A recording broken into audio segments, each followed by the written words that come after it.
ఖాళీ కడుపుతో కొన్ని ఆహారాలు తినడం వల్ల మీ జీర్ణ వ్యవస్థ చికాకు కలిగిస్తుంది లేదా అసౌకర్యాన్ని కలిగిస్తుంది. ఖాళీ కడుపుతో నివారించాల్సిన ఆహారాలు మరియు పానీయాలు ఇక్కడ ఉన్నాయి.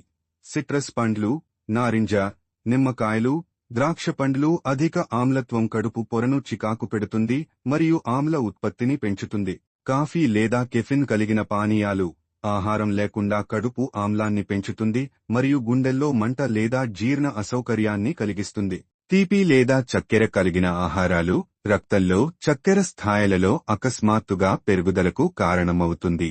ఇది ఇన్సులిన్ అసమతుల్యత లేదా తరువాత అలసటకు దారితీస్తుంది. కారపు ఆహారాలు కడుపు పొరను చికాకు పెడుతుంది మరియు యాసిడ్ రిఫ్లక్స్ లేదా గ్యాస్ట్రైటిస్కు దారితీస్తుంది. కార్బోనేటెడ్ పానీయాలు గ్యాస్ మరియు ఆమ్లం ఉబ్బరం మరియు అసౌకర్యాన్ని కలిగిస్తుంది. పచ్చి కూరగాయలు ఖాళీ కడుపుతో జీర్ణం కావడానికి కష్టంగా ఉంటుంది, ఉబ్బరం లేదా కడుపు నొప్పికి కారణమవుతుంది. అరటిపండ్లు ఆరోగ్యకరమైనవి అయినప్పటికీ వాటి అధిక మెగ్నీషియం కంటెంట్ ఉదయం ఒంటరిగా తింటే కాల్షియం మెగ్నీషియం సమతుల్యతను దెబ్బతీస్తుంది.